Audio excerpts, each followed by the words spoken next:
I always thought loyalty and charm could get you far. Turns out, it just makes you a bigger target for people who crave control. My name's Selena, and for 3 years, I wasn't just working in the city's hottest nightclub. I ran the most exclusive VIP section. I knew every face, every secret, every deal that went down under the neon lights. It was my stage, my kingdom. I loved my work, every pulse-pounding minute of it. That is, until Damien arrived. He was the kind of guy movies are made about. Tall, dark, impossibly charming, and utterly ruthless. You could feel the shift in the room the moment he walked in. It was like a spotlight followed him, and he knew exactly how to use it. At first, I thought he was just another ambitious bartender trying to make a name for himself. I was so wrong. Damien had this predatory way of stealing attention not just from clients, but from everyone and everything around him. He'd take credit for the elaborate event setups I spent weeks curating. He'd swoop in and charm the high-rolling VIPs I spent months cultivating relationships with. He'd stand back,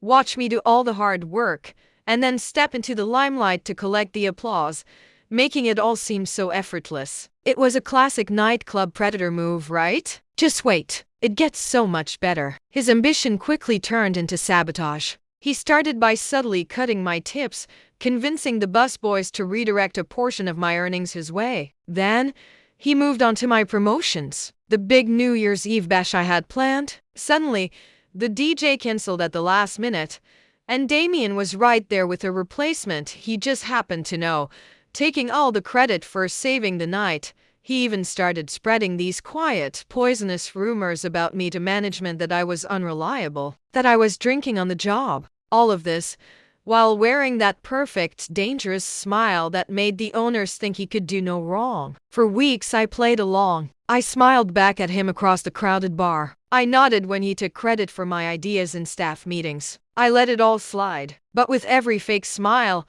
a decision was hardening inside me. If Damien wanted to play dirty, I was going to outplay him with style. He was building his empire on lies, and I was going to be the one to hand him the demolition papers. The first step was to become his shadow. Every move he made I observed. Every whisper, every hushed conversation in a dark corner, every back alley transaction. I became the ghost in the machine. It didn't take long to realize that Damien wasn't just a charming opportunist. He was a full-blown criminal in a well-fitted suit. He was embezzling funds from the VIP bottle service accounts, redirecting massive tips meant for the entire staff into his personal bank, and the ultimate betrayal, selling our confidential guest lists to rival clubs. Every night I spent pouring expensive champagne and dancing for tips was now a double-edged sword. On the surface, I was the life of the party. Beneath it, I was an intelligence agent on a mission. I started collecting evidence. I used a small, discreet camera to record his cash handoffs. I took screenshots of the payment records he thought he'd hidden deep in the club's servers. I even managed to recover private messages he thought he'd permanently deleted from the company's messaging app.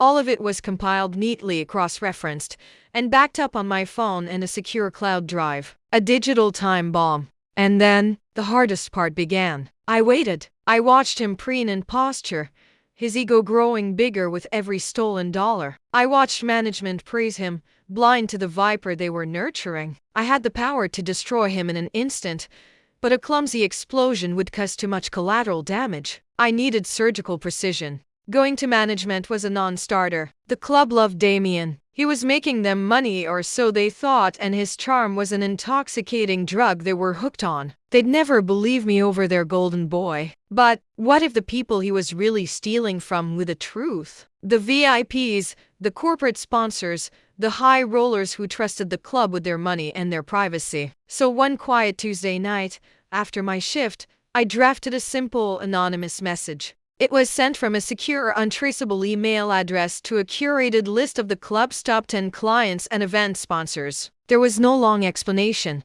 no dramatic accusation, just a single sentence. Thought you should know who's really handling your events. Attached was a tidy folder containing irrefutable proof of Damien's shady dealings, transaction logs showing diverted funds, receipts for purchases he never made for the club, and short, damning hidden camera clips of him selling their data. No signature, just the cold, hard facts. The fallout was instantaneous. It was beautiful. By Wednesday morning, the first call came in. A major corporate sponsor pulled their upcoming multi-night booking. Then another VIP demanded a full refund for their table service, citing breach of trust. The phone in the manager's office began ringing off the hook. Bookings were cancelled. The club's pristine reputation, built over years, was crumbling in a matter of hours. The owners went into full-blown panic mode. And Damien? He was furious. I watched him storm into the club, his face a mask of rage and confusion, completely helpless because he had no idea where the attack had come from. Meanwhile, as chaos erupted around him, I walked through the club like I owned the night. That same week, I quietly applied for a senior management position at a rival club, the one I'd always admired for its professionalism and class. During the interview, I didn't mention Damien. I didn't need to. I spoke with passion about VIP operations, client retention, and creating unforgettable experiences. They were impressed by my clean record, my deep knowledge, and the glowing recommendations I'd secured from past clients. Within a week, I was offered the job, with a significant raise and creative control. Back at the old club, the internal investigation I had triggered was in full swing. With the evidence provided by the angry VIPs, it didn't take long for them to trace every lie, every theft, and every manipulation directly back to Damien. That perfect, dangerous charm couldn't save him now. He was fired, disgraced, and facing potential legal action from the clients he'd defrauded. And the best part? Every single event he had tried to claim credit for, every successful night he had stolen from me, the club's internal records, the client reports, the booking archives all had my name on them as the lead coordinator. His entire legacy was a lie, and now everyone knew it. A few months later, I walked past my old club. It was under new management, struggling to regain its footing. Through the glass, I could see the staff, the lights, the familiar energy. But something was different. Damien was gone, a ghost of the past, disgraced and utterly forgotten. The empire he built on my work had crumbled to dust. People always say revenge is a dish best served cold. I disagree. I say it's better served with perfect timing, undeniable proof, and a little bit of flair. He wanted to be the king of the nightclub, but he forgot that the queen always makes the final move. This was Selena, signing off from the VIP section she truly earned. Thanks for listening, and if you enjoyed this story, don't forget to like and subscribe for more.